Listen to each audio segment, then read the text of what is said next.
जय मसीह की। Good morning. आज सुबह प्रभु का वचन हमारे लिए भजन संहिता अध्याय 133 उसका पहला, दूसरा और तीसरा आयत। साम्स चैप्टर 133 वर्स 1, 2 एंड 3 आपके लिए पढ़ना चाहती हूँ।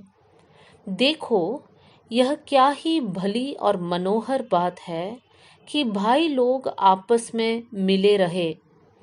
यह तो उस उत्तम तेल के समान है जो हारून के सिर पर डाला गया था और उसकी दाढ़ी पर बहकर उसके वस्त्र की छोर तक पहुंच गया। यह हर्मोन की उस ओस के समान है जो सियोन के पहाड़ों पर गिरती है। यहोवा ने तो वही सदा के जीवन की आशीष ठहराई है। ये भजन एक यात्रा का गीत है। हम जानते हैं जब इजरायली लोग यरूशलेम में आराधना करने के लिए जाते थे, उस समय पर वो लोग उस यात्रा के बीच में गाने वाले गीत थे और ये गीत दाऊद के द्वारा लिखा गया है। पहली आयत में लिखा है, दाऊद कहता है, देखो यह क्या ही भली और मनोहर बात है कि भाई लोग आपस में मिले रहे। यहाँ पर वो लोग झुंड झुंड होकर यरूशलेम जा रहे हैं ताकि प्रभु की आराधना कर सके। और साथ साथ जाते समय दाऊद कहता है कि कितनी अच्छी बात है, कितनी भली और मनोहर बात है कि हम सारे भाई लोग आपस में मिले रहे। यहाँ पर दाऊद एकता के बारे में कह रहा है। दाऊद कहता है कि एक साथ मिलजुल कर रहना कितनी अच्छी बात है। और इसी विषय में यीशु ने हमारे लिए भी प्रार्थना किया कि हम सब एक रहे। यूहन्ना का सुसमाचार अध्याय 17 और उसका 20 और 21वीं आयत, जॉन चैप्टर 17 वर्स 20 एंड 21 आपके लिए पढ़ना चाहती हूँ।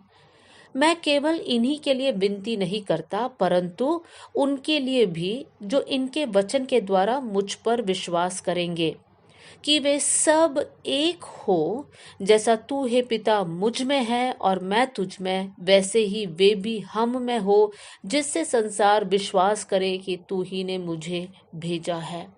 यहाँ पर यीशु मसीह विश्वासियों के लिए प्रार्थना कर रहा है और यीशु मसीह ये प्रार्थना करता है कि ये सारे विश्वासी भाई बहन एक रहे। जैसा पुत्र पिता में और पिता पुत्र में है, वैसे ही सारे विश्वासी प्रभु में एक होकर आगे बढ़े।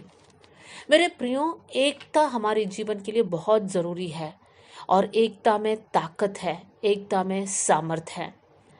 दूसरी आयत को हम पढ़ते हैं भजन संहिता में। वहां पर इस प्रकार लिखा है, ये तो उस उत्तम तेल के समान है जो हारून के सिर पर डाला गया था और उसकी दाढ़ी पर बहकर उसके वस्त्र की छोर तक पहुंच गया।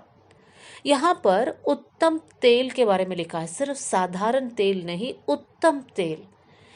दाऊद के समय पर तेल अलग अलग पर्पस के लिए यूज किया जाता था, जैसे खाना बनाना हो, शरीर पर लगाना हो, और मुख्य एक और बात था और वो है अभिषेक करने के लिए।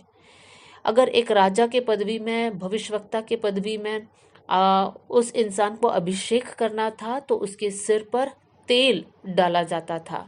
और यहाँ पर दाऊद कहता है, यह तो उस उत्तम तेल के समान है जो हारून के सिर पर डाला गया था।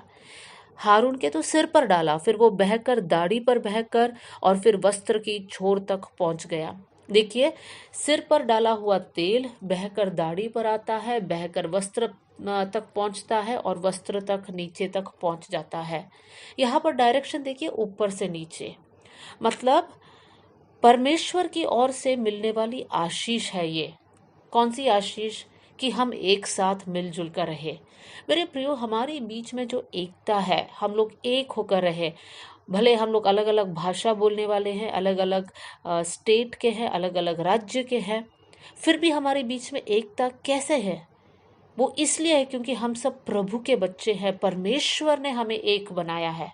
मतलब ये एकता ऊपर से आता है, ऊपर से भाई बहनों के बीच में आता है। इसलिए लिखा है यहाँ पर, वो उत्तम तेल हारून के सिर पर से लेकर दाढ़ी पर बहकर वस्त्र की छोर तक पहुंचता है। ये स्वर्गीय आशीष है।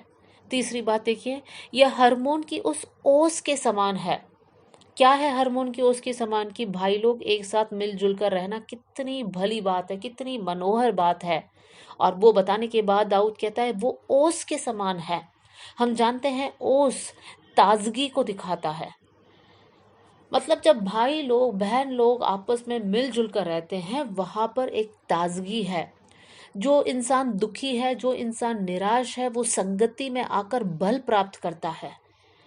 उसके ऊपर एक नई ताजगी वो अनुभव करता है।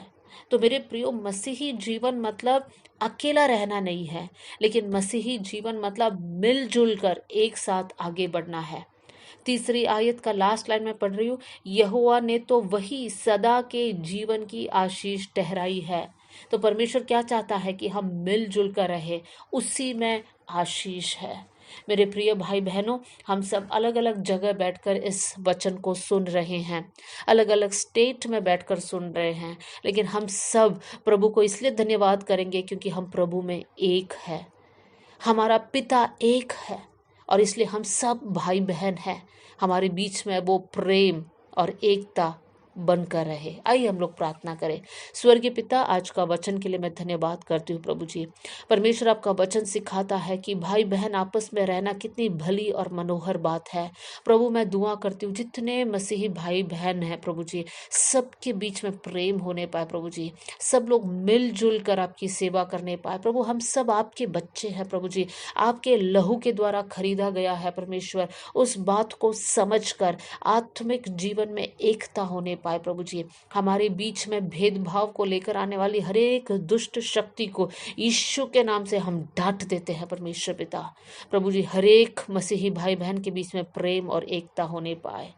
परमेश्वर पिता, आपने हमारे लिए प्रार्थना किया कि हम सब एक हो प्रभु, वो आज हमारे इस पीढ़ी में होने पाए परमेश्वर, जिससे संसार विश्वास करे प्रभु जी कि यीशु मसीह हमारी उद्धार के लिए आया है परमेश्वर पिता। प्रभु, हमारे जीवन को एक और बार आपके हाथ में हम समर्पण करते हैं। आपने हमारी प्रार्थना सुन लिया, इसलिए धन्यवाद। सारा आदर और महिमा आपको देते हुए यीशु के नाम से हम मांगते हैं, आमेन। प्रभु आप सबको बहुत आशीष दे। जय मसीह की।